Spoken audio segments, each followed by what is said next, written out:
Ok. Bonjour à tous et à toutes et bienvenue à ce webinaire sur le MEM et la pop culture dans la communication des startups. Je m'appelle Annalisa et je travaille pour HDFID, Hauts-de-France Innovation Développement et Star Partner. Pour ceux qui ne nous connaissent pas, HDFID est l'agence régionale d'Hauts-de-France qui s'occupe de développer l'innovation en région.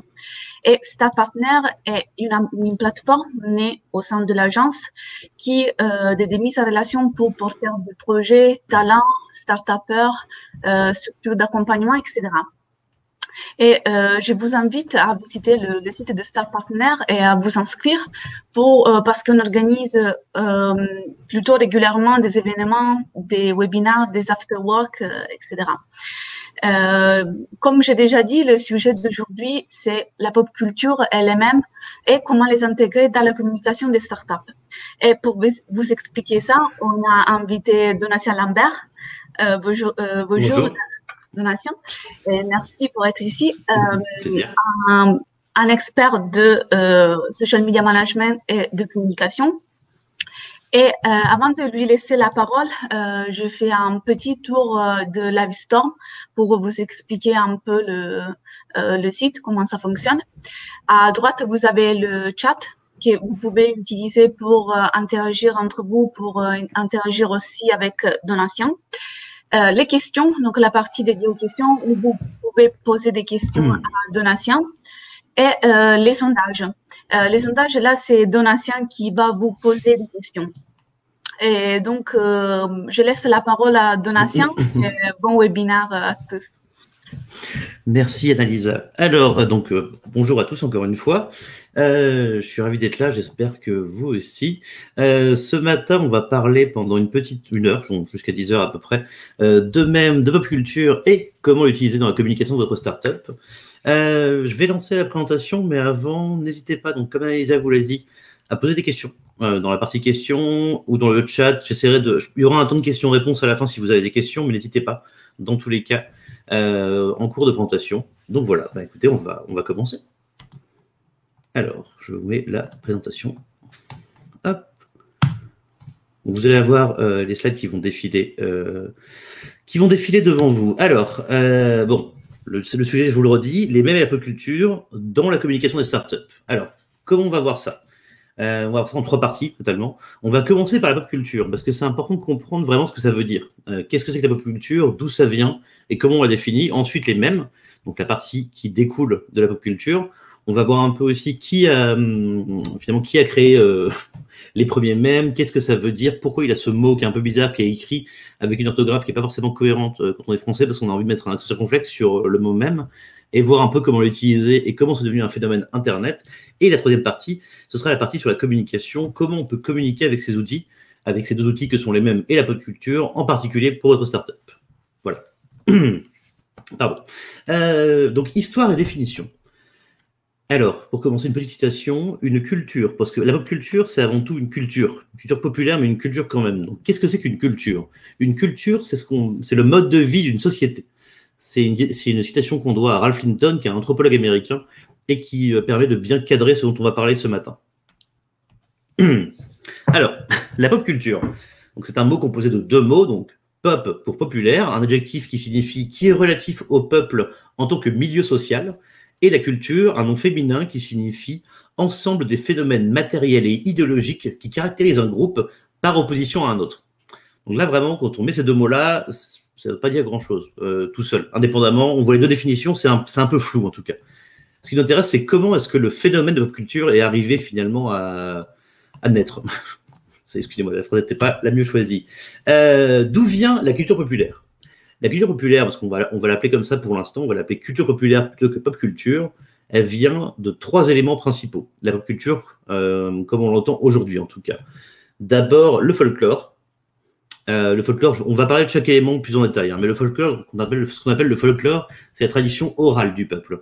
C'est vraiment la mémoire commune d'un peuple, et quand on parle d'un peuple, on parle en termes de civilisation, ici. Ensuite, il y a la révolution industrielle, où l'émergence de la classe ouvrière et l'urbanisation de la société a fortement joué sur le développement et la création d'une culture populaire en France et en Europe.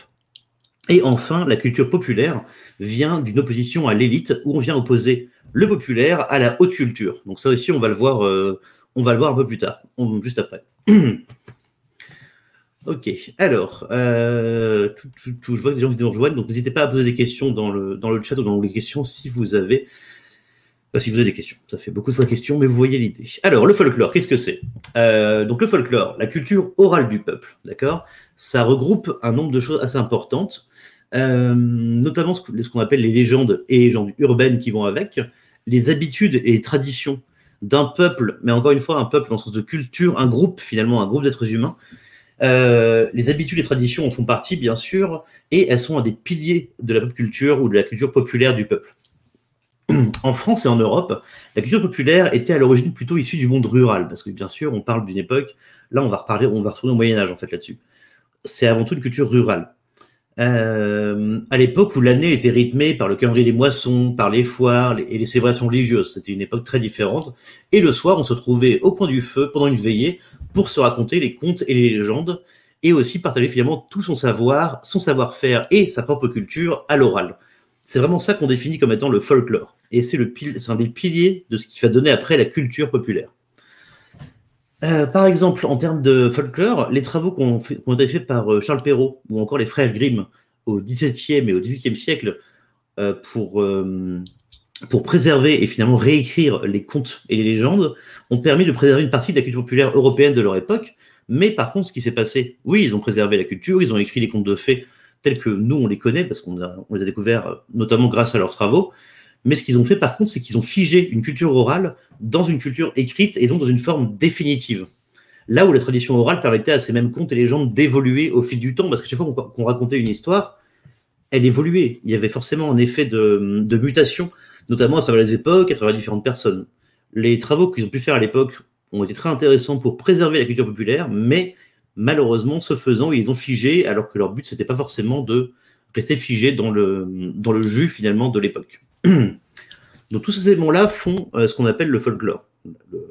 Même le terme de folklore, pardon, j'ai oublié de le dire, le terme folklore, c'est le lore, en anglais, ça veut dire la connaissance. La culture orale, finalement, et folk, le peuple, donc c'est vraiment la culture orale du peuple. Hein. Littéralement, ça veut dire ça, folklore. Le second pilier qui définit la culture populaire, c'est ce qu'on appelle, c'est la révolution industrielle. Alors, la révolution industrielle en tant qu'événement social et économique, hein, bien sûr, c'est tout l'ensemble de ce qui s'est passé au XIXe siècle. Le terme de pop culture, ou de popular culture à l'époque, est d'abord apparu en Angleterre. Il était associé à l'origine à une mauvaise éducation et aux classes les plus pauvres de la société. Mais sa définition, elle a rapidement muté, notamment lorsque la révolution industrielle a changé en profondeur la structure de la société britannique à partir du XVIIIe siècle. Ce qui s'est passé, c'est qu'avec l'industrialisation, le développement des usines et des manufactures, on a transformé les sociétés qui étaient complètement paysannes en sociétés ouvrières, et ça a engendré de nombreux flux migratoires entre les régions. On se déplaçait là où la main-d'œuvre était demandée et où on pouvait trouver du travail. Et en se déplaçant dans ces nouvelles zones urbaines qui étaient, avant les zones urbaines, elles étaient beaucoup moins nombreuses, il y avait des grandes villes, mais la majeure partie de la population vivait dans des sociétés plus rurales. Et quand on se déplace, eh bien, on emmène ses bagages. Et dans ces bagages, on a sa culture orale, en fait.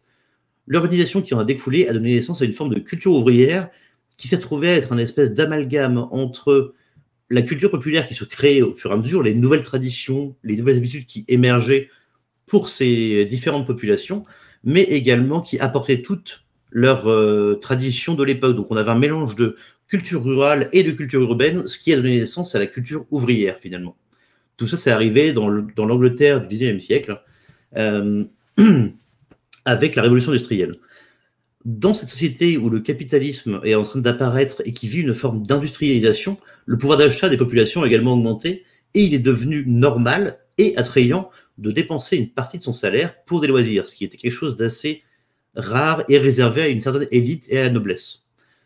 Ce qui fait que les ouvriers qui commençaient à avoir un pouvoir d'achat et qui étaient incités à dépenser leurs revenus, ils ont pu commencer à assister à des compétitions sportives ou encore aller au pub après le travail ou pourquoi pas aller voir une pièce de théâtre. Et à travers tout ça, le fait que la culture devienne populaire, ça a donné naissance plus tard à la culture populaire, justement. La deuxième étape qu'il y a eu autour de la révolution industrielle, c'est surtout au XIXe siècle. L'alphabétisation de la société a été amorcée. En France, notamment, les lois Ferry en 1881 et 1882, qui ont rendu l'école gratuite et obligatoire, ont facilité l'accès à la culture écrite et en faisant passer la lecture auparavant réservée à une certaine élite dans le domaine plus populaire. Maintenant, les ouvriers savaient lire, leurs enfants apprenaient à lire et à écrire, ce qui fait que lire devenait un loisir accessible à tout le monde, qui devenait un loisir populaire, encore une fois, et non pas réservé aux sphères les plus aisées de la société de l'époque. Pardon, excusez-moi. Un exemple, on retourne en Angleterre pour un exemple de comment la culture populaire s'est développée avec la lecture. Je vais vous parler d'un format de publication qui s'appelait les Penny Dreadful.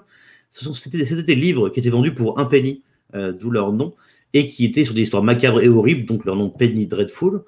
Ces livres qui racontaient des histoires macabres étaient très populaires chez les adolescents de la classe ouvrière, parce qu'ils avaient appris à lire, ils avaient un peu de pouvoir d'achat, mais pas beaucoup non plus, donc une histoire épisodique qui paraissait chaque semaine, du coup, pour seulement un penny, c'était intéressant et ça leur apportait un accès à des textes et à des œuvres de culture qui leur parlaient et qui étaient rédigées de façon à ce qu'elles soient compréhensibles pour des gens qui n'avaient pas non plus une éducation très poussée. Ils savaient lire, mais pas non plus être à l'aise pour lire des grands classiques de la littérature anglaise du siècle d'avant. On pouvait se procurer ces épisodes chaque semaine, donc pour un seul penny, et c'est dans les pages de ces ouvrages, ces Penny Dreadfuls, qui est apparu par exemple le personnage de Sweeney Todd, le diabolique barbier de Fleet Street. Ce personnage, c'était un barbier qui, dans l'histoire bien sûr, vivait à Fleet Street à Londres et qui égorgeait une bonne partie de ses clients, et il utilisait ensuite leur corps pour faire des tourtes à la viande, parce que la viande était extrêmement chère pendant la révolution industrielle. Bon, en dehors de ça, le personnage a eu un ancrage et un impact sur la culture britannique si marquant qu'il a connu de très nombreuses adaptations au théâtre et au cinéma, le plus récent étant le film de Tim Burton sorti en 2007. C'est pour vous montrer un peu à quel point une figure de la culture populaire qui à la base qui est née dans un magazine qui était qualifié par les gens les plus cultivés comme étant littéralement pas beaucoup lu de papier toilette, il est apparu là-dedans et il est devenu tellement important qu'il a été adapté à travers tout le XXe siècle dans la culture. Il est devenu mainstream là où avant il était vraiment une niche populaire pour des ouvriers, des adolescents de la classe ouvrière. On va passer à la partie, le dernier pilier. Donc le dernier pilier qui donne naissance à la pop culture, c'est l'opposition à l'élite. N'hésitez pas à poser des questions hein, si vous en avez. Je sais que par là, je peux parler un peu vite. J'essaye de me mesurer, mais n'hésitez pas à me dire dans le chat ou dans les questions si vous avez le moindre problème, parce qu'il faut que je répète quelque chose. Donc, la culture populaire, c'est une opposition à l'élite, où on oppose la haute culture et la culture populaire, donc en toute logique. La culture populaire, en l'occurrence, elle se veut accessible à tous et à toutes, et elle n'exige pas forcément d'avoir un ensemble de références pour l'apprécier et pour l'appréhender, ce qui tranche avec la culture plus traditionnelle ou la haute culture. L'opposition entre pop culture et culture haute est généralement faite par les partisans de la culture haute. Ce ne sont pas les gens qui connaissent principalement la culture populaire qui vont opposer à l'autre. Ce sont plutôt une forme de snobisme, hein, ça se voit avec l'illustration que je vous ai mis, le même que j'ai mis pour illustrer ça. Les partisans de la haute culture, ils tendent à dénigrer la culture populaire, qui est pour eux, qui n'est pas de la vraie culture. Dans le cas qui nous intéresse, cette haute culture, c'est la culture des élites, celle des classes supérieures de la société. La haute culture englobe généralement ce qu'on appelle les beaux-arts, donc dessin, peinture, sculpture, architecture, musique, poésie, théâtre et danse, ainsi que finalement les films d'auteur et ce qu'on appelle la musique savante, principalement la musique classique occidentale. Tous les éléments de cette haute culture nécessitent généralement des clés d'entrée et un minimum de connaissances pour les apprécier et surtout pour les comprendre. Moi, personnellement, je m'intéresse beaucoup, j'aime bien aller dans un musée, mais c'est vrai que quand je me retrouve dans une exposition d'art contemporain, si personne n'est là pour m'expliquer pourquoi c'est intéressant, j'ai vraiment du mal à l'appréhender parce que je n'ai pas le savoir ou le bagage pour apprécier cette forme de culture, cette forme d'art finalement et d'expression artistique. Finalement, avec la haute culture, on ne s'adresse pas à tout le monde, mais spécifiquement à une niche qui, malgré la bonne volonté des gens, reste une niche élitiste. Donc ça, c'est ce qu'on appelle la haute culture. C'est finalement la culture qu'on trouve dans les musées, etc. Même si, attention, je dis pas que toute la culture qu'on trouve dans les musées est élitiste, hein, c'est pas, attention, vous ne faites pas dire ce que j'ai pas dit, mais c'est par rapport à l'opposition à la pop culture. Donc finalement, en résumé sur les 3 piliers de la pop culture, la pop culture, c'est la culture privilégiée par le plus grand nombre, c'est l'héritage de la culture orale et du folklore des peuples, et une culture changeante qui évolue avec le temps, les usages, et surtout avec le peuple. La partie sur le peuple est vraiment vitale. C'est dans le nom, de toute façon, c'est la culture populaire, donc la culture du peuple, mais vraiment, ça joue et ça change en permanence. La pop culture d'aujourd'hui n'est pas celle de dans 10 ans et n'est pas celle d'il y a 20 ou 30 ans, de toute façon. Et si on part à un siècle de différence, c'est complètement différent. Donc là, c'était la première partie, qui était l'introduction pour comprendre la pop culture. Maintenant, on rentre vraiment dans le vif du sujet, qui est l'origine du phénomène des mèmes. Encore une citation pour essayer de définir un peu et de se mettre dans l'ambiance du mème. Un mème Internet est un détournement de l'idée d'origine. Cette phrase, on la doit à Richard Dawkins, qui est un biologiste britannique. Là, ça vous donne à peu près une idée de comment on définit un mème. C'est juste un détournement, en gros. C'est pas non plus... c'est un peu plus compliqué que ça, mais bon. Mais qu'est-ce qu'un mème, du coup? Là, vous allez pouvoir répondre à un petit sondage. Si vous pouvez aller dans l'onglet sondage et cliquer, qu'est-ce qu'un mème pour vous? Est-ce que c'est une image drôle sur Internet, une photo avec du texte ou un détournement? Je vous invite à aller dans l'onglet sondage, je vous laisse quelques instants pour répondre, pour voir un peu qu'est-ce que vous en pensez. Ok, alors je vois que c'est assez partagé sur les votes. C'est intéressant de voir ça. Vous n'êtes pas tous d'accord, vous n'êtes pas trop d'accord entre vous.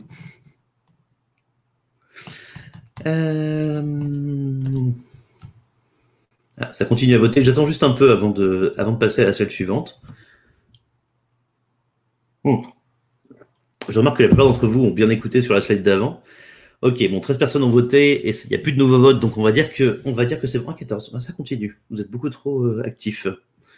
Bon, je ne vais pas vous faire mariner plus longtemps. La bonne réponse, c'est toutes les réponses. Vous avez tous raison. Tous et toutes raison là-dessus. Un mème, c'est à la fois un détournement, une image drôle sur Internet et une photo avec du texte. Alors, comme je vous dis sur la slide de là, tout est vrai, mais c'est un peu comme ça qu'on expliquerait un mème à sa mère. Enfin, moi, quand je lui explique à ma mère, c'est comme ça que je lui explique.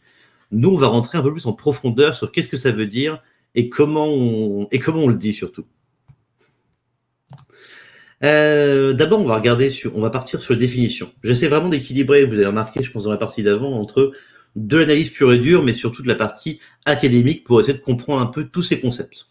Selon le dictionnaire Merriam-Webster, qui est le dictionnaire de référence de la langue anglaise aux États-Unis, un mème, c'est une idée, un comportement, un style ou un usage qui se répand d'une personne à une autre au sein d'une culture. Là, encore une fois, on parle de culture, on parle de peuple quand on parle de culture, hein, c'est dans ce sens-là. Selon le Larousse, c'est un concept qui peut être texte, image ou vidéo, massivement repris, décliné et détourné sur Internet de manière souvent parodique, qui se répand très vite, créant ainsi le buzz. Alors, c'est une définition qui est un peu moins académique, parce que la définition du Larousse, c'est celle du larousse.fr. Je ne crois pas qu'il existe dans le dictionnaire papier, contrairement au Merriam-Webster. Mais ce qui nous intéresse, c'est cette personne, donc Richard Dawkins. Vous avez vu tout à l'heure, c'était une de ces citations qui servait à introduire la partie sur les mèmes. Richard Dawkins, c'est l'inventeur du terme mème. Mais qui c'est surtout? C'est un biologiste, éthologiste et théoricien de l'évolution britannique. Il est également assez connu pour ses travaux de vulgarisation scientifique. En 1976, il a publié un ouvrage de recherche qui s'appelle Le gène égoïste, dans lequel il présente sa théorie de l'évolution centrée sur les gènes.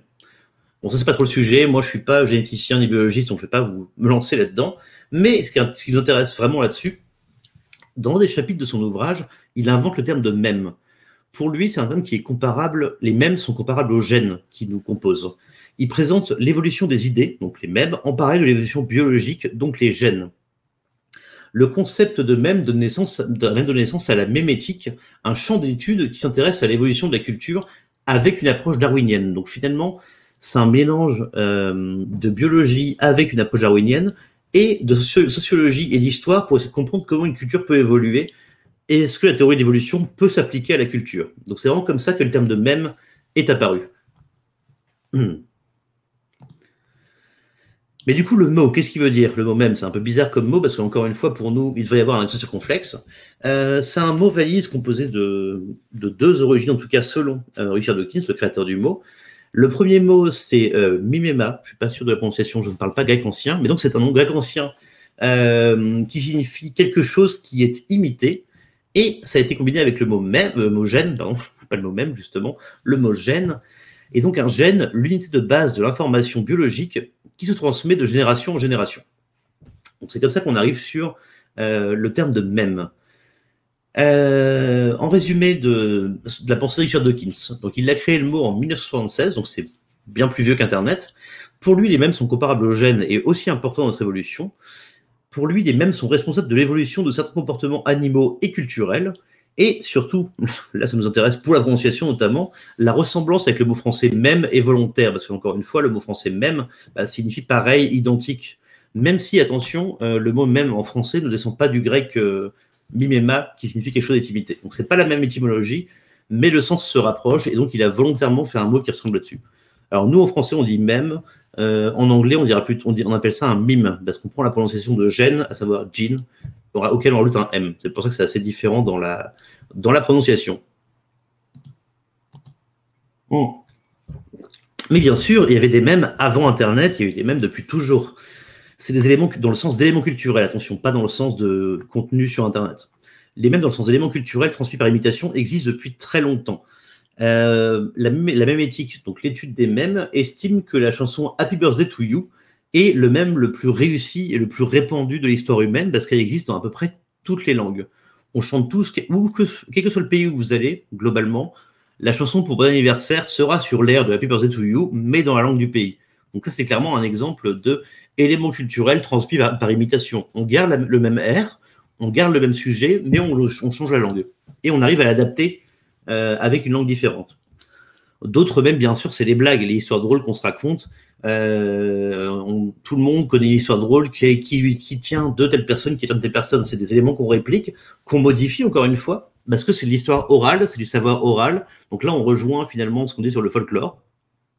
Les régions également sont une forme de mème dans le sens d'éléments culturels transmis. Attention, je ne compare pas non plus tout ça, mais ce sont des éléments, c'est de la culture orale avant tout, même s'il y a une partie écrite, qu'on va se transmettre. C'est également le cas avec les proverbes ou les dictons, et non pas les dictions. Excusez-moi, je viens de voir qu'il y avait une faute de frappe sur la présentation.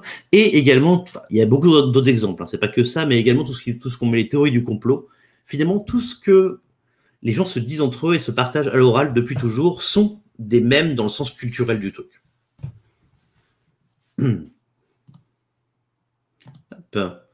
Alors, un peu de visuel pour changer. Si vous suivez les réseaux sociaux de Star Partners, vous avez dû voir passer cette image déjà, enfin pas la même tout à fait, parce qu'il y a eu beaucoup de déclinaisons justement. Ce qu'on a devant nous là, c'est un graffiti qui est apparu dans les années 40 à plusieurs endroits du monde avec différents noms. C'était pas toujours Kilroy. Kilroy was here, c'était adapté parfois à un autre nom. Mais en fonction des régions du monde, il a eu des noms différents, Kilroy. On a pu l'appeler Chad, Flywheel, The Jeep ou encore Private Snoops. On suppose, mais encore une fois, là, on a du mal à savoir. Tout à fait, je vois qu'Alexandre vous fait la promo d'Instagram de Star Partners sur le chat. Allez-y, ce sera très intéressant, vous apprendrez plein de choses. Donc on suppose que ce mème, finalement, a été popularisé par des soldats américains qui parcouraient le monde pendant la Seconde Guerre mondiale et qui l'ont popularisé, qui l'ont transmis et qui l'ont répliqué. C'est pour ça qu'il a pu changer de nom, que le design était légèrement différent, mais on trouvait toujours les éléments majeurs, à savoir les mains accrochées au mur et le long nez qui dépasse, et avec la mention was here avec différents noms.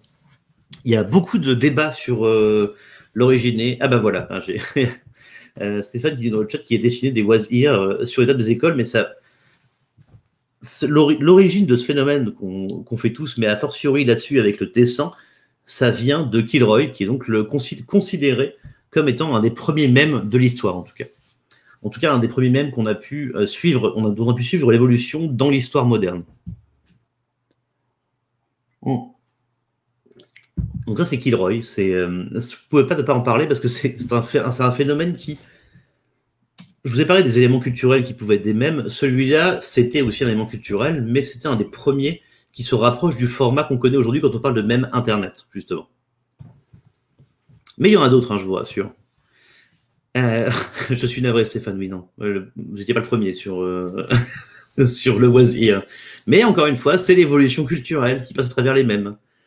On va parler de quelques mèmes emblématiques. Là, je pars sur des mèmes Internet. C'est vraiment ce qui nous intéresse. Bon, ça se voit à l'illustration. Les chats sont les rois d'Internet.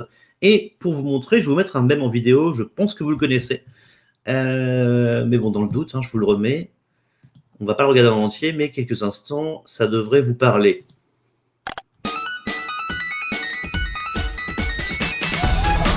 Appréciez la musique.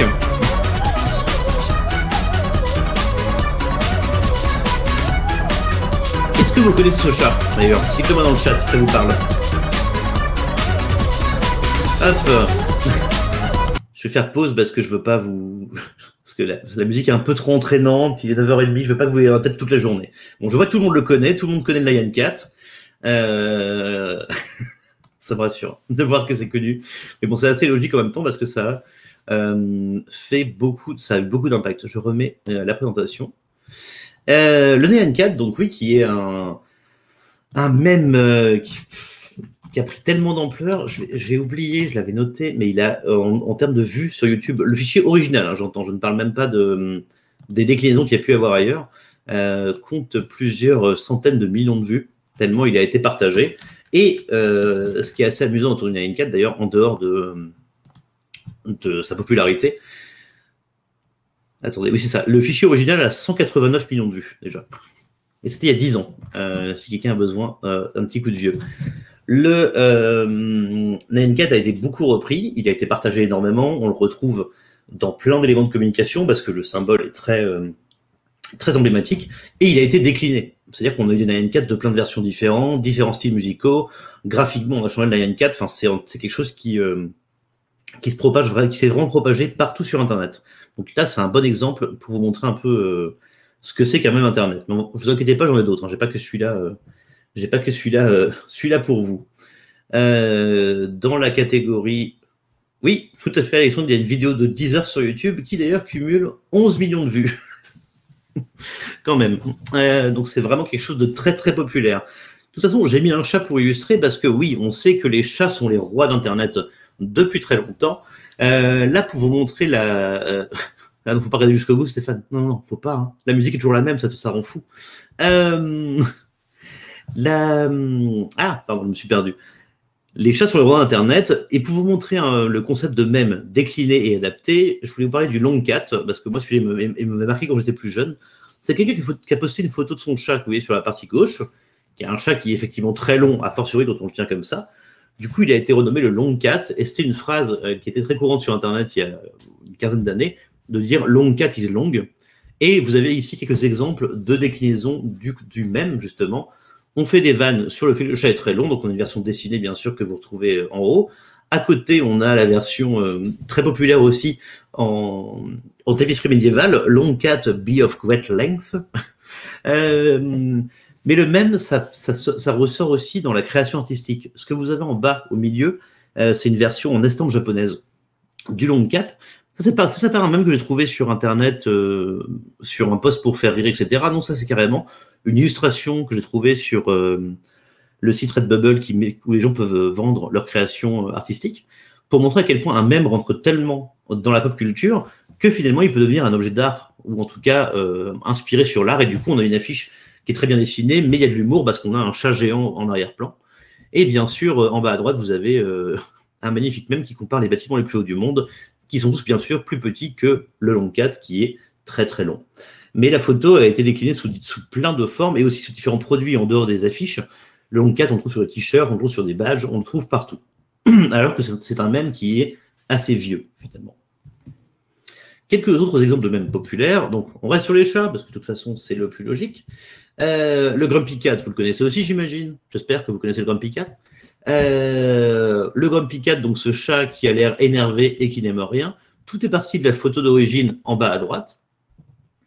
Et le principe, c'était d'utiliser le Grumpy Cat pour dire qu'on n'aimait pas quelque chose. Il y avait très souvent des visuels qu'on se partageait où c'était juste marqué non en bas, sur la ligne du bas, en dessous du visage du Grumpy Cat. Et donc, suite au succès relativement spontané de cette image, la propriétaire du chat a développé la présence en ligne de son animal. Alors, je suis désolé de vous le dire, le Grumpy Cat est décédé en 2019, donc n'est plus actif sur les réseaux sociaux, mais entre-temps, on a eu droit à des livres, une poupée officielle et même un téléfilm qui a été diffusé en 2014 aux États-Unis. Et on estime que la vente de produits dérivés autour du Grumpy Cat aurait apporté plus de 100 millions de dollars à sa propriétaire.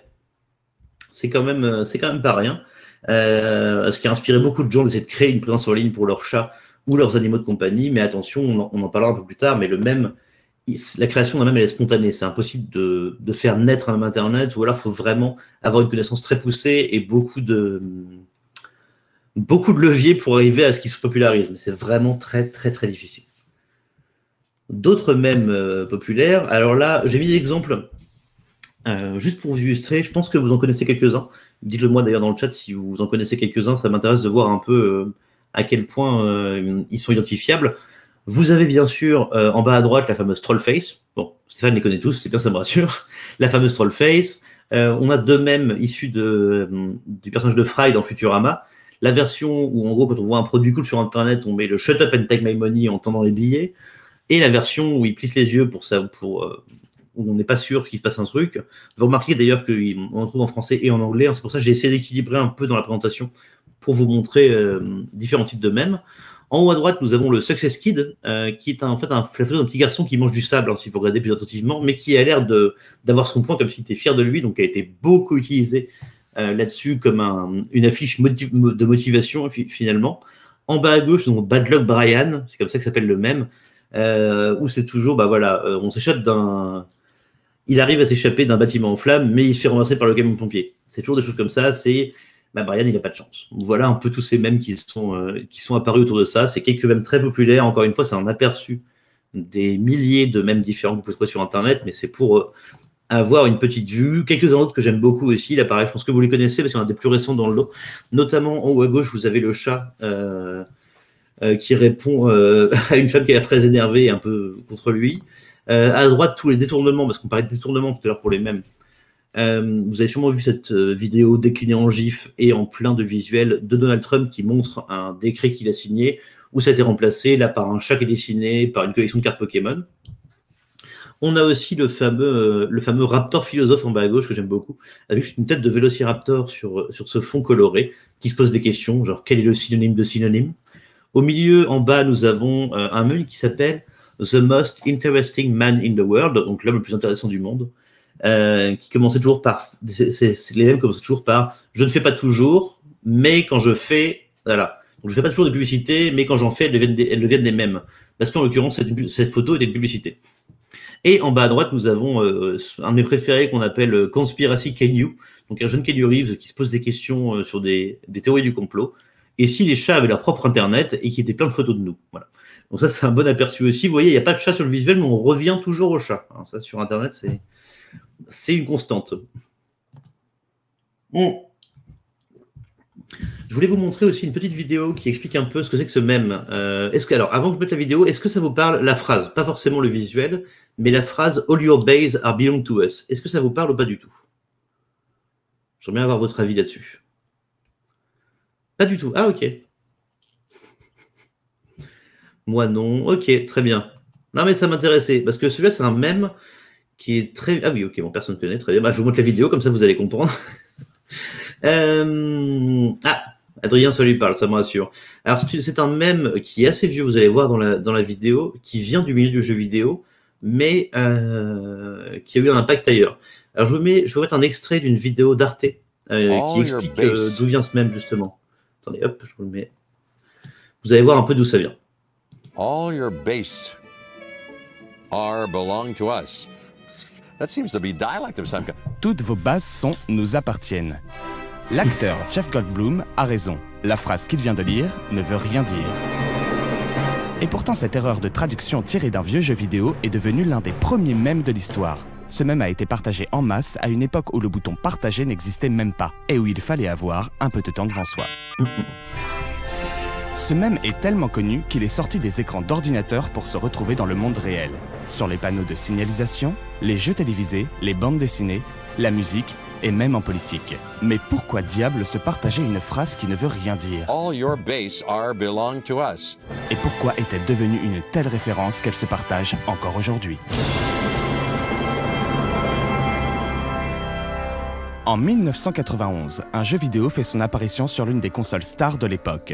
Mega Drive de Sega, c'est plus fort que toi. Le jeu s'appelle Zero Wing et il est resté dans l'histoire. Le jeu commence dans un vaisseau spatial. Tout va mal. Le capitaine fait face à son pire ennemi, Katz, qui apparaît soudainement sur l'écran de contrôle pour proférer la pire menace de l'histoire des batailles intergalactiques. How are you, gentlemen?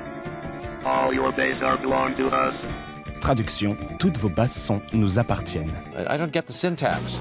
Et oui, cette phrase ne veut rien dire. Mais à l'époque, ces fautes de traduction sont légion, à tel point qu'elles ont même un nom, l'Ingrish, ce qui donnait des phrases du genre. Un gagnant est toi. Ou Bienvenue pour mourir. mais une seule phrase est passée à la postérité, c'est All your bases are belong to us, et c'est devenu le mème de référence. Mais un Voilà. La vidéo est un peu plus longue, mais c'est la partie que je voulais vous montrer où on analyse d'où vient le All your bases are belong to us. Stéphane qui me dit qu'il se souvient de ce jeu, mais que cette phrase devait avoir du sens. Eh non, pas du tout. Cette phrase ne signifie absolument rien, mais c'est ça qui l'a rendu culte. Alors moi, personnellement, j'ai pas joué à ce jeu, mais par contre, je connais le mème parce que je sais qu'il était très utilisé. La phrase était très présente dans les jeux vidéo beaucoup plus tard, parce que c'est eu un impact sur tous les développeurs des jeux dans les décennies qui ont suivi. Énormément de d'easter eggs qui étaient cachés avec cette phrase « All your bases are belong to us », qui ne veut rien dire. Vous voyez, là encore, on est sur un mème Internet, au début d'Internet, mais comme le dit très bien la personne dans la vidéo, avant qu'il y ait le bouton « Partager ». À cette époque-là, il fallait télécharger l'image, l'envoyer par mail, et c'était compliqué parce qu'on avait des connexions en bas débit. Donc ça, c'est le all your bases are belong to us, donc toutes vos bases nous appartiennent, ce qui ne veut rien dire du tout. Pour analyser un peu les mèmes et essayer de les comprendre, on va voir ça en 4 points. La première partie, les mèmes vivent et meurent. On va voir le cycle de vie. Ensuite, chaque communauté a ses mèmes, bien sûr, parce qu'un mème, c'est un groupe culturel. Ça peut être une nation, ça peut être un mème mondial, mais ça peut être un mème qui se propage dans une entreprise, dans une école ou dans un groupe d'amis. Donc la partie 3, la propagation, justement, qui découle du fait que chaque communauté ait ses mèmes, la propagation et la réplication, et également le fait qu'il y a tous les formats de mèmes possibles. On a une question très intéressante de Caroline. J'y répondrai un peu plus tard. Attendez, je vérifie juste. Ça ne pas soit trop long. Non, je vais y répondre maintenant. C'est intéressant. Je peux faire comment je fais démarrer la réponse en direct. Ah, ok. Je testais sur la fonction question. Quelle est la différence entre un mème et un troll? Un mème, donc c'est ce qu'on a vu, c'est un détournement, c'est un concept, c'est un visuel qu'on va se partager, détourner et répliquer. Un troll, c'est une personne en fait. Enfin, oui, c'est une personne, mais un mème peut être un troll justement. Ce qu'on appelle un troll, c'est quelqu'un qui va systématiquement venir troller, parce que le mot est passé dans le vocabulaire courant, répondre sous les publications de quelqu'un. Un exemple de troll qui moi m'agace un petit peu, mais bon, je pense que vous l'avez déjà vu passer. Quand il y a beaucoup de gens qui vont poster des photos sur Instagram par exemple ou sur Twitter de leur barbecue ou de leur assiette de viande en mettant le hashtag vegan par exemple, juste pour troller justement, c'est-à-dire pour faire parce que ça les fait rire et on se dit ça va embêter les véganes par exemple qui cherchent sur ce hashtag-là. Ça c'est un bon exemple de troll. Ça c'est clairement ce qu'on définit comme étant un troll. Comment dire sinon Mais en tout cas, c'est pour ça qu'un mème n'est pas forcément un troll. Il y a des mèmes qui ont vocation à troller. On va créer un visuel pour aller troller justement quelqu'un. Mais le mème regroupe le format et le concept. Le troll, c'est l'action et c'est la personne finalement. Est-ce que ça répond à votre question, Caroline? Je peux aller un peu plus loin sur le sujet. N'hésitez pas à me dire dans le chat si ça répond globalement à la question. Oui, ok, très bien. Mais j'ai terminé de répondre. Mais le troll, oui, c'est vraiment, on est sur la personne. Donc n'hésitez pas, comme Caroline a posé des questions, j'essaierai de vous répondre au mieux de mes capacités. On va passer donc à voir ces 4 points, plus en détail. Alors, vie et mort des mèmes. Un mème, donc, je vous l'ai déjà dit tout à l'heure, naît de façon spontanée. Il suffit qu'un internaute trouve une image drôle et décide d'y mettre un texte en guise de légende, et qu'un autre le décline et le réplique, parce que c'est ça le principe du mème, et là, hop, le mème est né. Le cycle de vie d'un mème est très varié. Il y a des mèmes comme ceux, il y en a que je vous ai montré, qui ont 20 ou 30 ans et sont encore populaires aujourd'hui. Il y a certains formats de mèmes que vous avez sûrement dû voir passer pendant 1 mois, 2 mois, 6 mois, 1 an, partout sur vos réseaux sociaux, et qui ont disparu parce que on avait fait toutes les blagues possibles dessus, qui c'était plus intéressant, qui plaisait plus aux gens. Ça, c'est clairement le cycle de vie d'un mème. Il y en a qui deviennent des classiques, et d'autres, ils sont populaires pendant quelques temps, et puis ils vont lentement disparaître jusqu'à mourir définitivement. Ça, malheureusement, c'est la vie, l'histoire de la vie du mème. Donc, les mèmes ne sont pas immortels. À part peut-être les chats, quand même. Et la partie 2, donc les mèmes ont leur communauté. On en trouve dans toutes les communautés.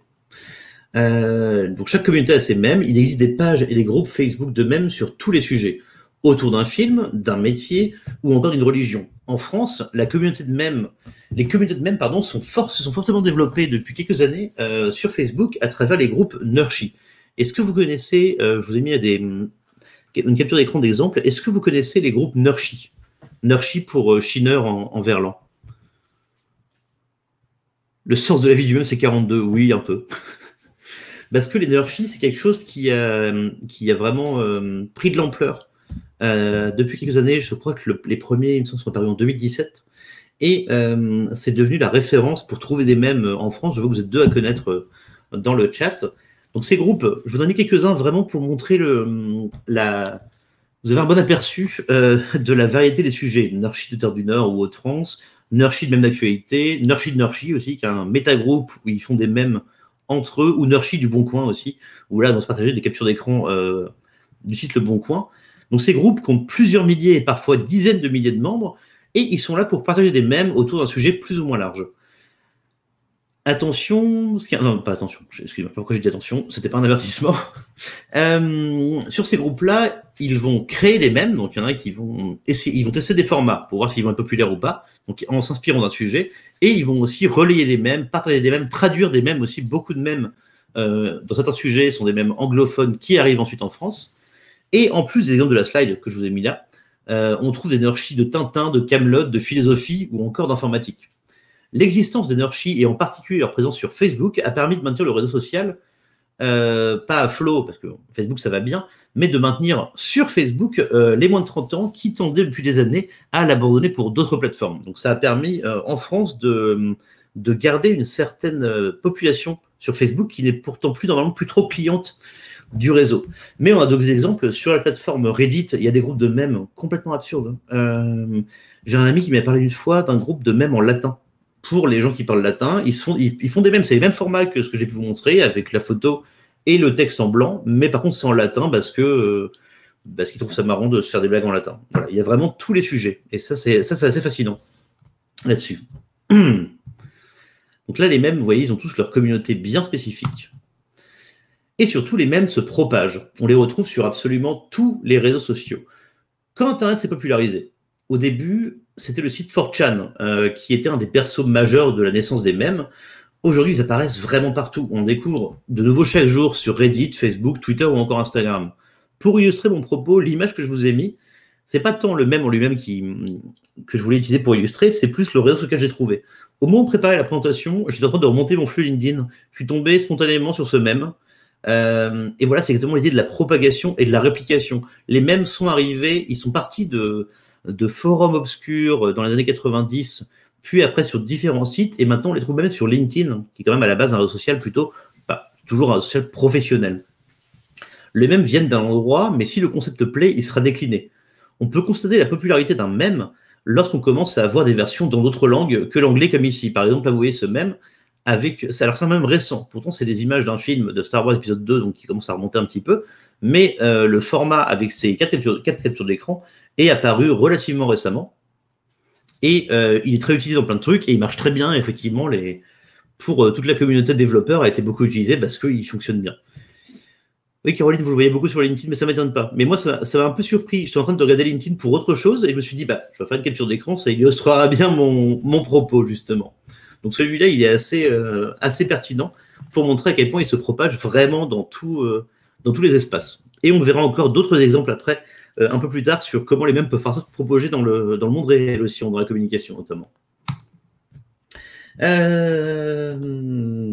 Voilà, les formats. Bon, alors là, visuellement, c'est moins intéressant, mais c'est parce que Giphy, c'est un peu le maître des mèmes en GIF. Donc le mème n'a pas de format attitré. Depuis le début, je vous parle d'images, de vidéos ou de GIF. Si les premiers mèmes Internet étaient bel et bien des images, on a de nombreux mèmes vidéo ou en GIF de nos jours, bien sûr. Le N4 qu'on a vu tout à l'heure, c'est un parfait exemple de mème qui existe en vidéo. L'utilisation des GIFs, notamment dans les tweets et commentaires Facebook ou sur des logiciels comme Slack en réponse, relève également du domaine des mèmes.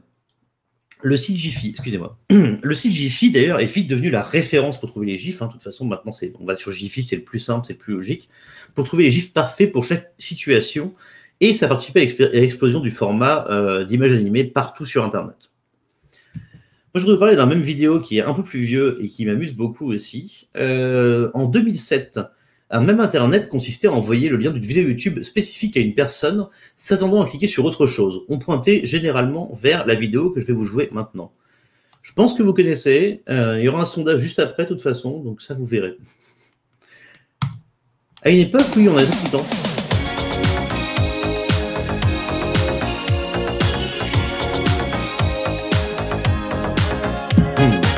2007, donc la tendance principale de ce mème. Je vous laisse au moins qui commence à chanter.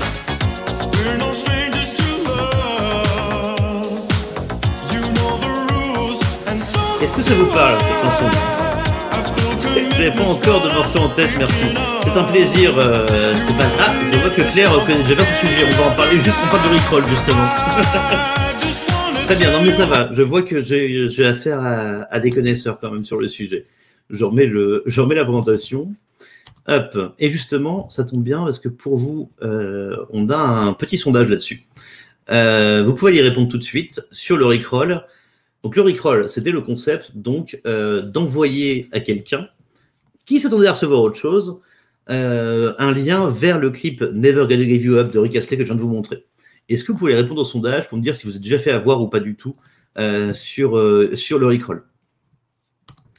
Pendant que vous répondez à la question, je voulais vous montrer quand même un truc qui m'amuse beaucoup, c'est que le Rickroll, c'était très populaire, et que récemment, ça c'est la capture d'écran que je vous ai mis en tweet parce qu'elle m'a beaucoup fait quand je l'ai vu passer, YouTube s'est fait Rickroll. C'est-à-dire que YouTube demande quelle vidéo vous avez regardé en boucle sur YouTube toute l'année, quelqu'un qui répond celle-là avec un chien tout mignon. On clique dessus, la miniature dit que c'est un chien tout mignon, et en fait, c'était une version du Never Gonna Give You Up. Et vous pouvez voir dans le tweet un peu à quel point YouTube était surpris. Did you just Rickroll YouTube? Donc voilà. Et sachez aussi que même le chanteur Rick Astley s'est lui-même fait Rickroll récemment. Il répondait sur le site Reddit à des questions d'internautes, et quelqu'un l'a Rickroll. Et il s'est fait avoir. Et je trouve ça absolument magnifique. C'est complètement méta. Alors, je vois dans les votes que vous êtes quand même 44% à pas connaître, 22% vous êtes fait piéger, 22% à vous êtes fait piéger et à avoir piégé, et 11% à avoir piégé d'autres personnes. Moi, personnellement, je suis entre les deux. Je me suis piégé et j'ai piégé des gens parce que c'était de bonne guerre. À une époque, en tout cas, c'était extrêmement cohérent. Je comprends maintenant pourquoi mon fils connaît cette chanson. Oui, voilà, tout à fait, Isabelle, c'est ça. Cette chanson qui est pas toute jeune, hein, et comme je vous disais, le Rickroll, est apparu en 2007. Donc c'est déjà tard par rapport au cycle de vie de la chanson. Ce qui fait qu'elle est encore très populaire. Hein. Encore une fois, le nombre de vues sur la vidéo est assez impressionnant. Ça se compte en centaines de millions aussi. Sur la vidéo officielle, attention. Il y en a plusieurs. Donc voilà un peu pour le Rickroll. Et ça, c'est un mème aussi. Vous voyez, le mème, c'est pas forcément de... quand on parle de mème, on va pas modifier un fichier. Le mème, c'est d'envoyer un lien YouTube, tout simplement. C'est juste partager un lien dans un contexte particulier, ça devient un mème parce que à partir du moment où on s'est piégé et on a trouvé ça marrant, on a envie de le faire à d'autres personnes. Voilà. Sachant que le Rickroll a un petit peu perdu en popularité quand, notamment sur YouTube et Twitter, on a commencé à avoir l'aperçu des liens qu'on partageait. Mais là, vous voyez que la personne qui a Rickroll YouTube a été forte parce que c'est une version cachée de la vidéo avec une fausse miniature et un faux titre. Voilà. Mais donc, j'arrive sur la partie d'après, parce que je vois qu'il est déjà 10h moins 10, donc je ne vais pas vous retenir beaucoup plus longtemps, il faut quand même qu'on parle de communication. Donc en résumé, les mèmes, ils sont omniprésents dans notre vie, ça vous l'avez vu, vous l'avez compris. Ils sont devenus un mode d'expression à part entière sur Internet, comme les emojis dans un sens, même s'ils s'opposent un peu aux emojis, notamment en termes de l'utilisation des personnes qui les utilisent. Et ils sont fluctuants et en constante évolution. Ils changent tout le temps, les mêmes, on ne peut pas les identifier vraiment parce qu'ils vont bouger tout le temps. Mais du coup, on va s'intéresser à la partie communication. Donc, la raison pour laquelle vous êtes là, je vous ai fait tenir 3 quarts d'heure avec ça, comment utiliser les mèmes de la pop culture dans la communication de votre startup. Pourquoi est-ce que ça va bien ensemble déjà?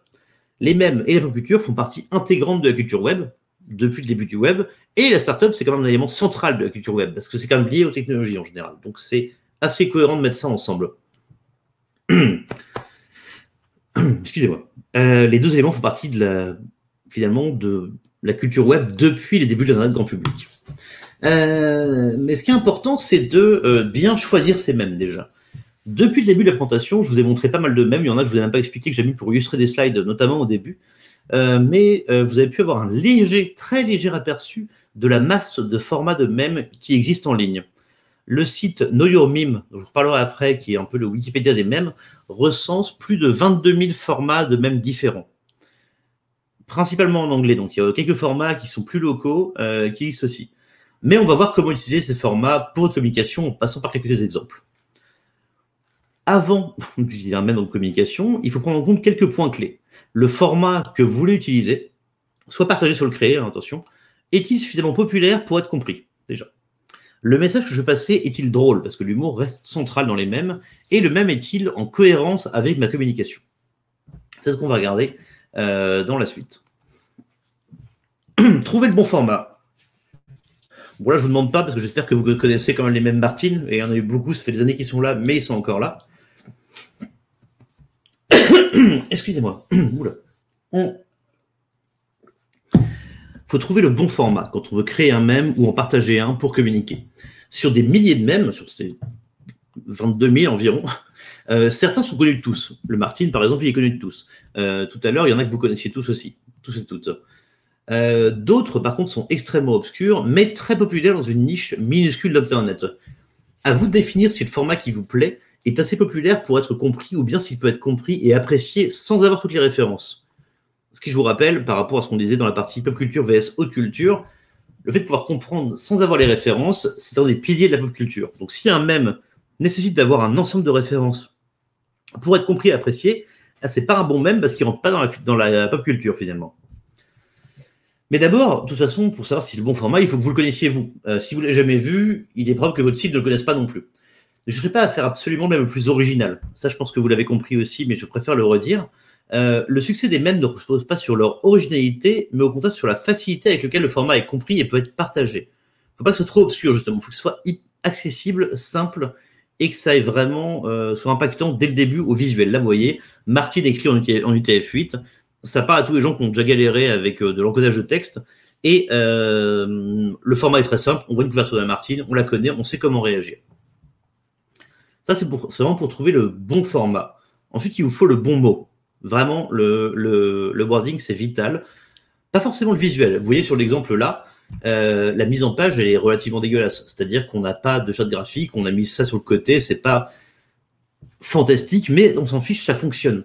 On a une image en haut qui est clairement une image de droit, et en bas, on a cette image de Leonardo DiCaprio dans Django Unchained qui a été très utilisée en mème avec ce format-là, et ça marche très bien. L'humour, c'est vraiment le plus important. Si vous avez une idée de mème, c'est bien, mais il doit être drôle ou au moins prêter à sourire, en fait. C'est vraiment l'essence du truc. S'il n'y a pas d'humour, qui n'en ressort pas, si vous utilisez un mème pour parler d'un truc sérieux, et qu'il n'y a pas une seule vanne dedans et pas d'humour, ça ne marchera pas. Faut pas chercher midi à 14h, hein. Je vous demande pas non plus d'écrire du stand-up pour faire un mème. Vous avez tous et toutes forcément des private jokes qui sont liés à votre métier, votre activité ou à l'univers des startups. Ces private jokes, la plupart, elles seront comprises par des personnes qui vous ressemblent et éventuellement par vos futurs clients ou partenaires. Si ça vous amuse, ça amusera les autres. Enfin, j'espère, parce que, encore une fois, moi, je suis pas là pour juger votre humour. Hein. Je suis là pour vous expliquer comment utiliser des mèmes, mais normalement, ça vous amuse, ça devrait amuser au moins d'autres personnes. Gardez en tête que ce qui compte, c'est la punchline, le bon mot, le bon verbe au bon moment. C'est vraiment ça. Et attention, quand je dis le bon mot, là, c'est un peu un abus de langage, parce que ça peut être aussi la bonne image. Sur le même que je vous ai mis, la punchline, ce n'est pas un mot, justement. C'est les développeurs et après la réaction, qui va avec le même de réaction qu'on associe au texte, les développeurs. Donc ça, vraiment, c'est vital de garder ça, de bien garder ça en tête. Alors, donc ça, c'est le bon mot. C'est vraiment hyper important d'avoir ça en tête. Le bon ton. Est-ce que le ton du mème est cohérent avec votre communication? Si on plonge dans l'univers des mèmes de startups, ce que j'ai fait pour préparer cette présentation, beaucoup de blagues tournent autour du financement. Alors oui, c'est pas prêté à sourire, mais pas dans une communication d'entreprise directement. Là, cette image-là, elle provient du compte Startup Meme, qui est un compte français de mèmes de startup.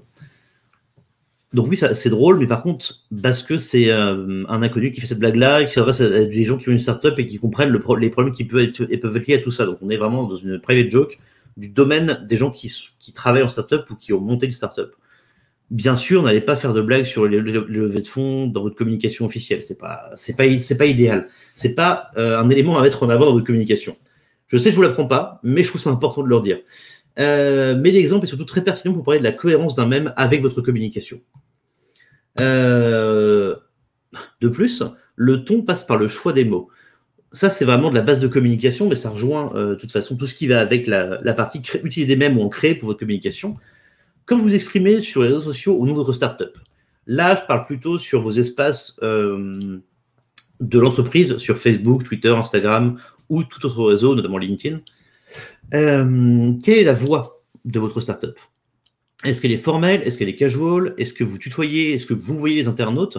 Ces éléments sont à prendre en compte. Si vous avez l'habitude de vous exprimer d'un ton formel en vous voyant les gens, l'apparition soudaine de mèmes sur votre page Facebook risque de faire un peu tâche et de surprendre, mais pas dans le bon sens.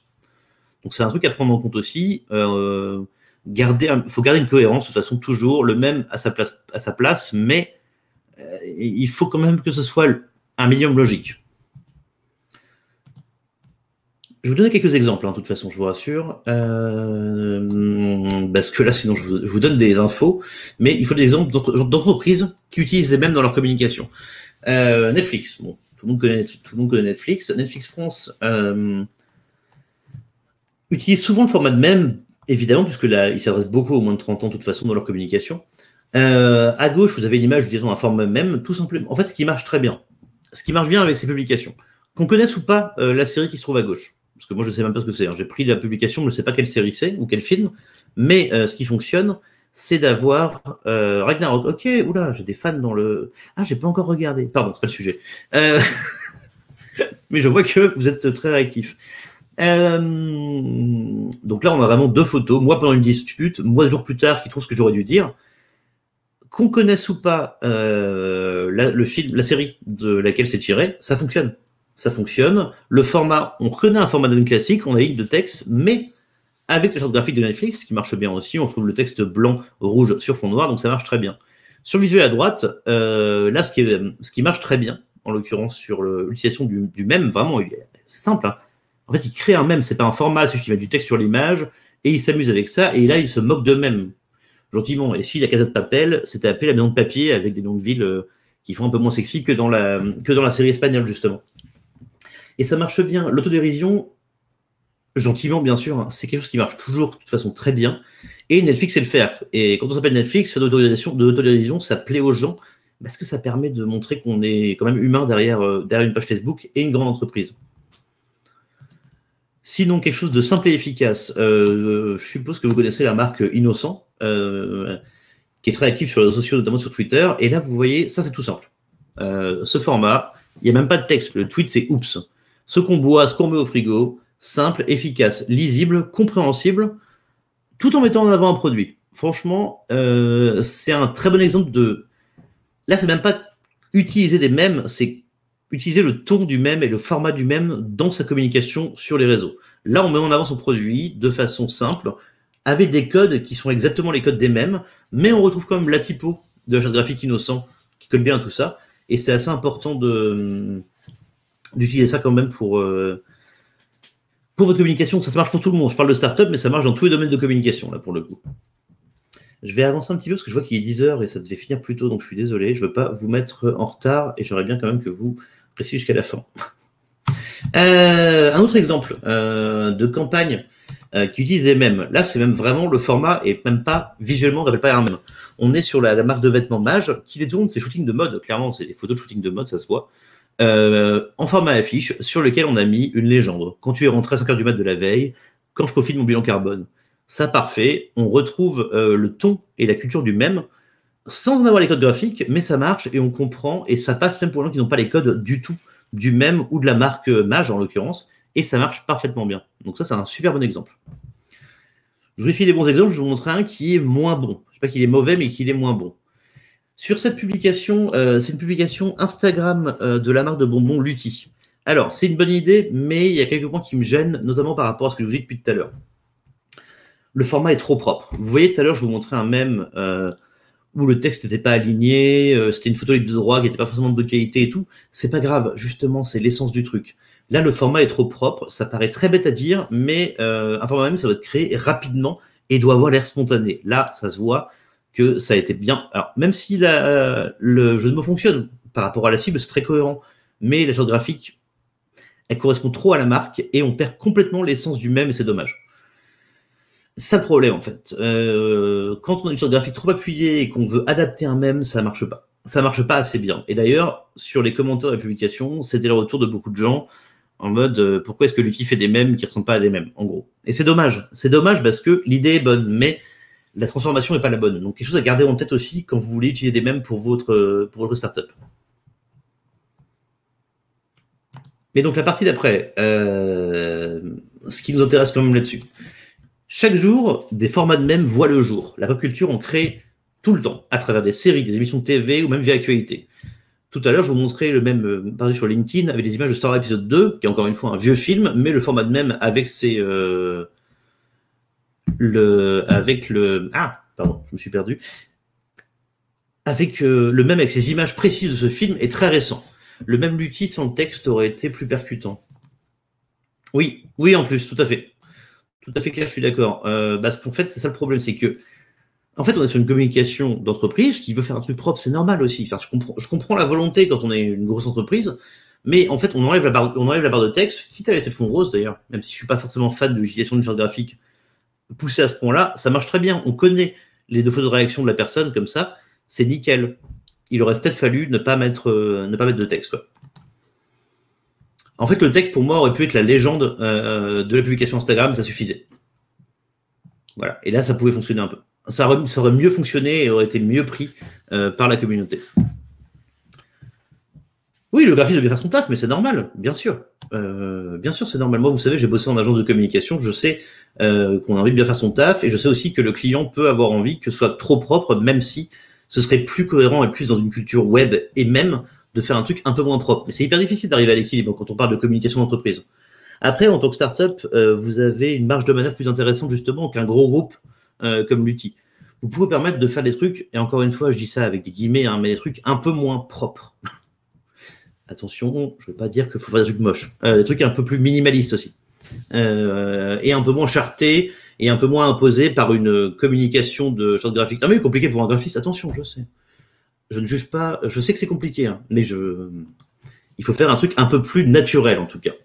Bref, donc je dis qu'il y avait plein de mèmes qui sont créés chaque jour, mais comment se tenir au courant? Parce que bon, au bout d'un moment, il faut trouver les tendances, etc. Donc le site dont je vous parlais tout à l'heure, Know Your Meme, qui référence la plupart des mèmes en anglais, c'est le Wikipédia des mèmes. C'est ça va être quand on cherche un mème plus vieux, par exemple pour le long cat, je suis allé le faire pour préparer cette présentation.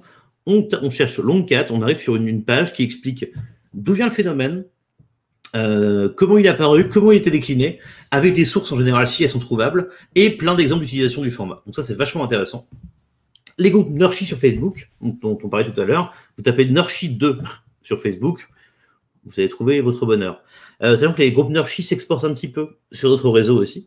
Et évidemment, au début, il y en a partout sur Twitter, Instagram ou Reddit. Et bien sûr, on a parlé tout à l'heure, LinkedIn, qui commence à devenir une bonne source de mèmes aussi, notamment les mèmes liés à l'univers startup au niveau du travail. Un exemple tout bête de comment vous pouvez utiliser un mème pour vous. Ah oui, pardon, attendez, j'ai oublié de vous dire un truc, je suis parti trop vite. Pourquoi je vous ai mis ces infos-là sur cette slide? Parce que vous pouvez créer vos propres mèmes, mais il y a le risque de finir comme l'outil avec un mème qui marche moins bien. Moi, ce que je pourrais vous conseiller, c'est plutôt d'en partager. Parce que vous allez trouver des mèmes qui vous parlent, des mèmes qui correspondent, des mèmes qui sont faciles à décliner. Et l'avantage, c'est que si vous partagez proprement, c'est-à-dire pas enregistrer l'image, mettre son logo dessus et le poster sur la page Facebook. Si vous le trouvez sur Facebook, vous cliquez sur le bouton partager. Si c'est sur Twitter, un retweet avec citation. C'est important de créditer, parce que sinon vous pouvez vous faire embêter. Et quelques règles d'or à respecter quand même là-dessus, en repartageant. La plupart des groupes de Nurshi sur Facebook interdisent le partage de leurs mèmes en dehors des groupes. Pensez bien à vérifier dans les règles du groupe si vous avez le droit. Vérifiez la source des mèmes que vous voulez partager et mentionnez-la autant que possible. Parce que il y a des gens qui créent des mèmes, c'est leur activité éditoriale sur les réseaux sociaux. Et ils n'aiment pas qu'on leur pique leur contenu. Donc, si vous les repartagez, au moins, citez-les et mettez-les en avant. Et surtout, quand vous partagez un mème qui n'est pas de vous, parce que tout le monde fait, moi je le fais, tout le monde le fait, apportez de la valeur ajoutée. C'est pour ça que je voulais mettre la slide suivante. Si jamais vous vouliez partager ce mème, par exemple, avec le fameux Evergreen bloqué dans le canal de Suez, le partagez pas comme ça. Mettez un texte. Le texte de votre publication, la description, mettez un texte qui met de la valeur ajoutée qui se rattache à votre entreprise. Par exemple, qui se sent ciblé, entre parenthèses, à part notre CTO, ou alors, on ne sait pas pour vous, mais on se sent un peu concerné chez ma startup. Ma startup, c'est le nom de votre startup, hein, bien sûr, vous avez compris. Mais c'est vraiment dans l'idée de utiliser le même, le lier à votre activité, à votre communication, ou à qui vous êtes finalement, parce que ça peut aussi être partagé sur vos espaces LinkedIn en tant qu'employé ou patron startup. Mais mettez un minimum de valeur ajoutée, juste pour que ça reste cohérent. La partie d'après, le ton mème et pop culture, c'est mon petit résumé là-dessus, sur comment l'utiliser, parce que je vous parle depuis tout à l'heure de format, et également de ton et de mème. Sans pour autant partager ou créer des mèmes dans votre communication, vous pouvez adopter le ton mème. Et le ton pop culture, des références à la pop culture, ce sont les mêmes bien sûr, c'est l'actualité, mais c'est également les films. Quand on dit pop culture, en général, on va passer tout de suite jeux vidéo et science-fiction. C'est un peu caricatural, mais c'est vrai.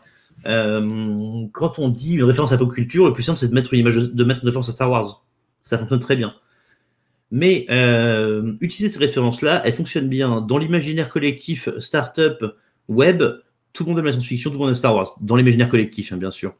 Donc utilisez ça dans vos références à la pop culture. Utilisez des visuels simples et non pas moches, Stéphane, je précise. Le graphisme peut faire un beau travail. Des visuels simples jouant sur les codes graphiques des mèmes. Le texte en gros, en majuscule et en blanc, avec une première ligne et une conclusion. Et jouer la carte de l'humour, bien sûr, c'est encore une fois, il ne faut pas se prendre trop au sérieux quand on veut utiliser le ton mème et web. C'est hyper important là-dessus. Et ce qui peut être très utile, ce qui peut vous aider pour votre communication. Je parle de communication réseaux sociaux, mais ça peut s'appliquer sur d'autres éléments. Pensez à garder en tête un calendrier des événements importants de la pop culture. Les grosses sorties cinéma, les journées spéciales, par exemple, là, le début mai, il y a le 4 mai, le May the Force, donc le Star Wars Day, qui est une très belle occasion de communiquer autour de la pop culture avec Star Wars. Et également les événements saisonniers, ce qu'on appelle les marronniers, à savoir les fêtes, les dates de vacances et tout ce qui va avec. Donc ça, vous pouvez en trouver des calendriers d'événements. Il y a beaucoup d'agences de communication qu'on mettra à disposition. Vous pouvez trouver un événement, vous tapez calendrier des marronniers Internet, ou calendrier des événements Internet communication, vous allez trouver ce genre de choses. Mais pensez à le garder et à utiliser pour rebondir dessus. Un événement vous plaît, trouvez un moyen de communiquer dessus. Ça peut être partager un mème pour l'occasion, ça peut être pour le Star Wars Day, je sais pas, il y a forcément quelqu'un dans votre open space qui a une petite figurine, une Funko Pop de Star Wars sur son bureau. C'est l'occasion de le mettre en avant, avec pourquoi pas la charte d'un mème, etc. C'est vraiment l'occasion de jouer sur la pop culture et de garder ça avec le ton qui va avec les mèmes. Mais attention, et là on approche de la fin de la présentation, donc j'ai déjà dépassé, donc je ne vais pas vous retenir trop longtemps. Attention à ne pas devenir un mème. Est-ce que vous connaissez ce monsieur? Je vais vous mettre la vidéo parce que vous connaissez. Ok, ça me rassure. Donc je vais mettre le début au moins. Salut à toi, jeune entrepreneur. Alors si aujourd'hui je me permets de te contacter, c'est pour une raison très simple. Savais-tu que 95% de la population détenait 5% des richesses? Alors, est-ce que tu veux en faire partie? Il faut que Ça dure une minute, je voulais vous la mettre. Est-ce que tu préfères faire pitié et prendre le bus tous les jours ou commencer très rapidement à faire de l'argent avec moi grâce à ton téléphone et pouvoir peut-être acquérir ce genre de véhicule haut de gamme? Moi, je pense que la question, elle est vite répondue. Alors, soit tu me suis, soit tu vas demander de l'argent de poche à ta grand-mère pour aller au resto. C'est très spécifique la grand-mère pour les restos. Bon, bref, je vais pas vous la mettre la suite. Il jette son verre à un moment. Ça marche, ok? Oui, voilà. Je crois que la question, elle est vite répondue. Donc, je vois que vous connaissez. J'ai encore une fois affaire à des gens qui sont très au fait des tendances. Ça me rassure. Donc, attention à ne pas devenir un mème. Juste avant de parler de ça, je voudrais répondre à la phrase de Claire. La communication en image peut poser un problème pour les utilisateurs malvoyants qui utilisent des outils de reconnaissance de texte. J'ai eu le conseil de commenter sa propre publication avec une description de l'image. Oui, tout à fait. Il ne faut pas oublier ça aussi. Pour les malvoyants et non-voyants qui utilisent des outils de reconnaissance de texte ou de lecture du texte aussi, parce qu'il y a ce genre de choses, c'est aussi très intéressant de toute façon en termes de référencement. Dans tous les cas, c'est important de le faire pour l'accessibilité et pour le référencement. Si vous pouvez avoir une description de votre image, une transcription finalement en texte du visuel, vous pouvez le mettre en commentaire de la publication. Parfois, je crois que non, Facebook pas encore, parce que sur YouTube, c'est vos balises alt et title dans le code HTML qui servent à ça. Mais vous pouvez effectivement inclure un transcript pour faciliter l'accessibilité à vos visuels pour les personnes malvoyantes ou non-voyantes. Tout à fait. Donc du coup, sur notre ami bonjour à toi, jeune entrepreneur, brièvement, mais vous l'avez vu, vous connaissez les deux phrases cultes. Salut à toi, jeune entrepreneur, ou je crois que la question elle est vite répondue. Ce trailer d'Instagram, il a été beaucoup moqué, c'est devenu un mème, ça a pris de l'ampleur, on le partage partout. Mais ce qui est intéressant, ça je vous en parlais aussi, c'est que oui, il est devenu un mème, mais il a su en tirer parti. Je suis allé voir toutes ces publications maintenant, que ce soit sur YouTube, Twitter ou Instagram, elles sont accompagnées du hashtag « La question est vite répondue ». Et il utilise cette phrase maintenant dans chacune de ses vidéos de façon systématique, et il en joue, et il fait sa communication autour de ça. Donc si jamais, malgré vous devenez un peu un mème ou la cible d'un troll, si vous voyez une bonne opportunité, n'hésitez pas à l'utiliser. Ah bah voilà, Stéphane qui dit on l'a détourné pour faire une pub Facebook pour le livre d'un ami. Ben voilà, très bien. Parfait. Mais vous voyez, dans le thème startup, une offre d'emploi qui commence par bonjour à toi, jeune entrepreneur, ça marche très bien. Ça marche très bien parce que c'est absurde et ça fait rire les gens et ça rappelle cette vidéo qui a amusé tout le monde. Donc c'est l'occasion. C'était pas son objectif dès le départ. Alors oui et non. Alors je suis allé voir un peu tout ce qu'il avait fait. Ça fait longtemps que ces vidéos il est fait sur ce ton-là, mais ça a rempercé un moment. Et alors, on s'est beaucoup moqué de lui, mais il a réussi à gagner une notoriété. Donc c'est entre deux. Mais même en étant, lui il voulait être viral. Il voulait pas devenir un mème non plus, être moqué à ce point-là. Mais en tout cas, il voulait faire parler de lui et ça a fonctionné. Attention à trouver l'équilibre. J'ai un autre exemple de attention à pas devenir un mème qui va sûrement vous parler aussi. Est-ce que vous vous souvenez de cette campagne de visuel, alors c'est un visuel, il y en avait plusieurs d'autres, de février 2021, publié sur le compte Instagram d'Emmanuel Macron, qui a beaucoup amusé les internautes. Parce que, notamment avec la typographie, ça évoque plutôt une pub de parfum ou un produit de beauté pour hommes. Et très rapidement, il y a un générateur permettant d'imiter ce style qui a vu le jour sous le nom de Republigram, qui est encore en ligne d'ailleurs, n'hésitez pas à l'utiliser, parce que ça fait toujours rire, pas étant qui court, il a été beaucoup détourné, tout à fait. Tout à fait. Mais c'est le risque d'information Internet. Et il peut devenir un mème à tout moment, et du côté de Republigram, on s'en est vraiment donné à cœur joie. Le premier visuel de Republigram, créé par la personne qui a développé l'outil, vous voyez à gauche, le fait une tête de tigre avec Olivier Mine. Mais là où c'est intéressant, c'est pour ça que je vous en parle aussi, et je sais que vous avez dû en voir passer, c'est que de nombreuses marques ou comptes officiels se sont saisis de l'outil et on s'en servi pour communiquer. Au milieu, vous avez la photo « Ceci est une chocolatine ». Bon, ça, c'est un truc qui a été fait par une création qui a été postée par la mairie de Toulouse, en toute logique, pour le fameux débat qui est un mème français, clairement, le débat pain au chocolat, chocolatine. Et à droite, ouvrir les musées, c'est un tweet du compte Paris Musée, donc qui gère les musées de la ville de Paris. Donc vous voyez, quand un mème commence à arriver comme ça, n'hésitez pas à l'utiliser. Le Republigram a très bien marché.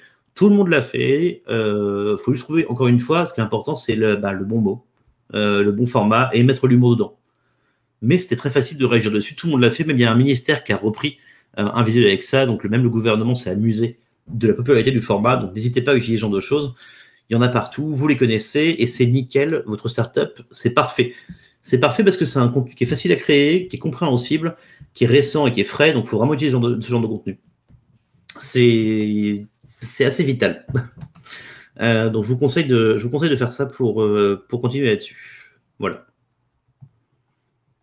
On s'approche de la fin. J'ai une conclusion, voilà. Et après, je pourrais prendre vos questions si vous en avez d'autres. Parce que j'ai déjà pas mal dépassé. Au final, par rapport à tout ce que je viens de vous dire, il y a eu beaucoup de choses, je sais, mais les mèmes et la pop culture, ils sont partout. Et on baigne en toute logique dedans, au quotidien. On en voit partout. Dès qu'on est sur Internet, on voit un mème. Les mèmes, on en connaît, on en a au travail. Les private jokes, c'est des mèmes, etc. Donc, pour bien les utiliser, restez à l'affût des tendances et des nouveautés. D'accord? C'est vraiment quelque chose de vital. Faut pas utiliser un mème qui est en train de mourir. Il faut bien comprendre le format. Évaluer la cohérence du format vis-à-vis de votre communication. On ne fait pas n'importe quoi avec un mème, on n'utilise pas mal, parce que c'est un des trucs qu'on peut faire, c'est mal utiliser le format. Et faites simple et soyez spontané. Encore une fois, des visuels jolis. Je ne veux pas que vos graphistes se sentent mal à cause de ça, mais simple et efficace. Voilà. Donc, merci déjà d'avoir suivi tout ce que je viens de vous dire. Si vous avez des questions, mettez dans le chat maintenant. Je vois que Caroline a une question d'ailleurs. Est-ce que les mèmes meurent quand justement les marques les reprennent? Alors, oui, les marques, mais après, il y a marque et marque. C'est-à-dire que oui, quand c'est une grande marque, que ça va être Coca qui va commencer à reprendre un mème, oui, tout d'un coup, il va être un peu moins populaire parce que moins spontané. Mais là, comme vraiment on est ciblé du côté start-up des choses, c'est plus adapté. C'est-à-dire que le mème va pas mourir parce que vous avez créé un visuel marrant à partir de ça, en fait. Et c'est pour ça que je vous conseille aussi d'utiliser, pourquoi pas, le format même et le ton, surtout. Pas forcément un vrai mème qui existe, mais le ton, la façon de mettre les textes, des légendes, comme si on faisait des mèmes. Tout ça, ça colle avec la communication social media. Donc, c'est assez cohérent aussi. Il y a des mèmes qui survivent aux marques, tout de même. Est-ce que vous avez d'autres questions par rapport à tout ça? Est-ce que j'ai bien répondu? Parce que je veux pas laisser une question avec une demi-réponse. Les mèmes, ils meurent, oui. Enfin, c'est assez difficile de répondre à cette question. C'est pas la marque qui va tuer le mème. Ce qui va tuer le mème, en fait, ça dépend à quel moment la marque reprend. Si des marques, d'ailleurs, c'est ça qui peut être problématique, parce que le mème passe aussi par ça. Si des marques reprennent le mème à peu près au même moment et le déclinent, alors que c'est au moment où il est en train de gagner en popularité, en fait, ça peut stopper sa popularité dans une certaine population, en fait. Parce qu'on va se dire, en fait, c'est pas très cool parce que c'est un vieux mème, parce qu'il y a déjà 12 marques qui sont rendues utilisées et la popularité va tomber comme ça. Donc ça, c'est un petit peu dangereux. Ça peut être un petit peu dangereux. J'attends encore vos questions. De toute façon, je suis disponible. Le même du gars qui retourne dans la rue, qui a été repéré par Jules pour s'habituer, c'est très bien fait. Et je crois pas que ça les tuer. Oui, tout à fait. Ça les tue pas. Mais ça peut, en fait. C'est un risque. Et ça dépend comment c'est fait. Ça dépend à quel point la marque s'approprie le concept du mème. Est-ce que c'est rebondir sur la tendance? Dans ce cas-là, on colle clairement à ce que font les marques sur les réseaux sociaux, ou en pub télé aussi, effectivement. Ou est-ce qu'on trouve un format sympa, on l'exploite jusqu'à la moelle, et là, on vient, entre guillemets, le ruiner pour les gens. C'est ça, en fait, le truc. C'est faut pas en abuser non plus. Moi, quand je dis communiquer avec des mèmes, c'est pas mettez-en partout, mettez que ça. Ça fonctionne, c'est sympa, mais soyez adaptés au réseau et utilisez-les à bon escient et distillez un peu l'utilisation. Ne communiquez pas qu'avec des mèmes non plus. Hein. C'est un peu violent. Et oui, ça peut vite devenir gênant si ça colle pas à l'image de la marque, tout à fait. D'où, j'en parlais tout à l'heure, mais la cohérence, vraiment, il faut vraiment que ça colle à l'image de votre marque. Et ça dépend aussi de la marque. J'imagine Monsanto, par exemple, exemple un peu poussé, j'avoue. Oui, Stéphane, l'exemple est un peu poussé, mais en effet, c'est important d'être. Ça dépend des marques. Si Monsanto demain utilise un mème que tout le monde adore, bah, ça va le gâcher, c'est sûr. Parce que l'image que les gens ont de son entreprise n'est pas bonne du tout. Voilà. Donc voilà à peu près pour les mèmes. Je ne sais pas si on a encore le temps de prendre d'autres questions, parce que je crois que j'ai bien débordé quand même du temps. Mais si vous avez une dernière, allez-y. En attendant, je vous mets juste mes coordonnées si vous avez besoin de me contacter à propos de cette présentation. Mais en tout cas, merci à vous tous et toutes d'avoir suivi cette presse. C'était très intéressant d'avoir vos commentaires et vos réactions directes. Ça a vraiment enrichi ce que j'avais prévu. Donc, merci beaucoup. Ok, merci Donatien pour ce webinaire hyper intéressant. Merci beaucoup. Moi aussi, j'adore les mêmes, j'adore les créer et c'est sûr que je vais les utiliser aussi pour le profil de Star Partner. Et à propos de ça, je vous invite de nouveau à nous suivre sur Instagram. Et merci à vous tous pour avoir participé à ce webinaire. Et je vous invite à répondre à notre enquête de satisfaction parce que comme ça, ça nous aidera pour les prochains événements. Et à propos de prochains événements, j'en profite pour annoncer notre prochain webinaire qui sera un afterwork le 30 juin à 17h30 sur la théorie de la veste. Cette théorie est hyper intéressante. Elle a été développée par Annabelle Robert, qui sera notre intervenante. Et il s'agit d'une méthode pour accepter l'échec et ne plus avoir honte de l'échec. Donc, c'est vraiment une méthode très, très inspirante. Je vous conseille de le suivre. Et je vous remercie encore. Merci Donatien. Oui, merci encore de m'avoir proposé d'animer ce webinaire et merci à tout le monde. Je vois vos gentils commentaires dans le chat, ça fait très plaisir. Donc merci beaucoup. C'est intéressant à faire. Et ok, alors à notre prochain événement et à bientôt. Au revoir. Bonne journée. Au revoir.